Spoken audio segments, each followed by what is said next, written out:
দেশৰ গণতান্ত্ৰিক ব্যৱস্থাটো ইমান বেয়া হৈ গৈছে যে দেশৰ গণতন্ত্ৰত আনকি আমাৰ জুডিচিয়াৰীও হাৰি যোৱা নাই।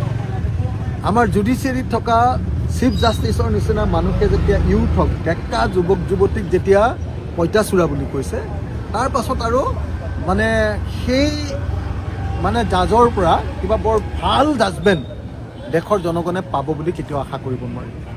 যি সময়ত ইউথৰ যুৱক যুৱতীসকলৰ প্ৰতিবাদ, তেওঁলোকৰ কণ্ঠস্বৰ, তেওঁলোকৰ মাত, তেওঁলোকৰ RTI এপ্লিকেশ্যন, তেওঁলোকৰ কথা বাৰ্তা এইবিলাকক সকলোৱে প্ৰশংসা কৰিবলৈ ধৰিছে গোটেই পৃথিৱীত, সেই সময়ত আমাৰ জুডিচিয়াৰীয়ে উল্টাকৈ কৈছে যে আমাৰ যুৱক যুৱতীবিলাক কক্ৰচ, আমাৰ যুৱক যুৱতীবিলাক পঁইতাচোৰা।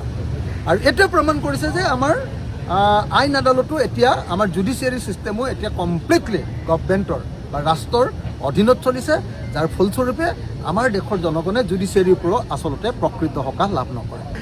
ইটালী ভ্ৰমণত গৈ মেলোডি নামৰ চকলেটটো দিছে, কিন্তু মই তেওঁক ভাল পালোহেঁতেন, তেওঁ বোলে আজি বোলে ক'ৰবাত টুইট কৰিছে আমাৰ প্ৰধানমন্ত্ৰীয়ে যে আমাৰ জহা চাউলটো বৰ ভাল বুলি।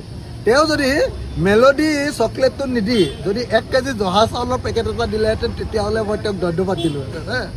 আমাৰ প্ৰধানমন্ত্ৰীয়ে দেশত নিৰু নামৰ এজন আপোনাৰ ৰজা আছিলে, মনত পৰে নহয় জানো?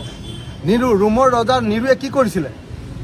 নিৰুৱে কৰিছিলে যে দেশখন যেতিয়া ভাঙি ছিঙি ধ্বংস হৈ গৈছে, সেই সময়ত কি কৰিছিলে? তেওঁ আনন্দ উৎসৱত বাঁহী বজাই আছিলে, হয়নে? তেওঁ ফূৰ্তি কৰিছিলে, সংগীত চৰ্চা কৰি আছিলে। ঠিক তেনেকৈ আমাৰ দেশখনত অৰ্থনৈতিক অৱস্থা হাহাকাৰ, মানুহৰ অৱস্থা নাই, মানুহ একদম অৰ্থনৈতিকভাৱে ভাগি ছিগি গৈছে। যুৱক যুৱতী যিবিলাকে স্কুল কলেজত পঢ়িছে, 3000 টকা দি গেছ চিলিণ্ডাৰ কিনিবলগীয়া পৰিস্থিতি, বস্তুৰ দাম বাঢ়ি শেষ, বস্তু বিচাৰিলে পাবলৈ নাই, অৰ্থনৈতিক অৱস্থা হাহাকাৰ হৈ গৈছে। আমাৰ দেশৰ টকা ডলাৰৰ পৰিৱৰ্তে ডলাৰৰ লগত তুলনা কৰিলে সেইটো কেনেকুৱাকৈ নিম্ন পৰ্যায়লৈ নামি গৈছে। তাৰ পাছত আমাৰ প্ৰধানমন্ত্ৰীয়ে কি কৰিছে? মেলনিৰ লগত ফিচলাঙি কৰি ফূৰ্তি কৰি সৰু ল'ৰা ছোৱালী, ডেকা যুৱক যুৱতীৰ নিচিনাকৈ ৰীল বনাইছেগৈ। এইটো দুৰ্ভাগ্যজনক ঘটনা। মই ভাবোঁ যে এইটো সম্ৰাট নিৰুৰ নিচিনা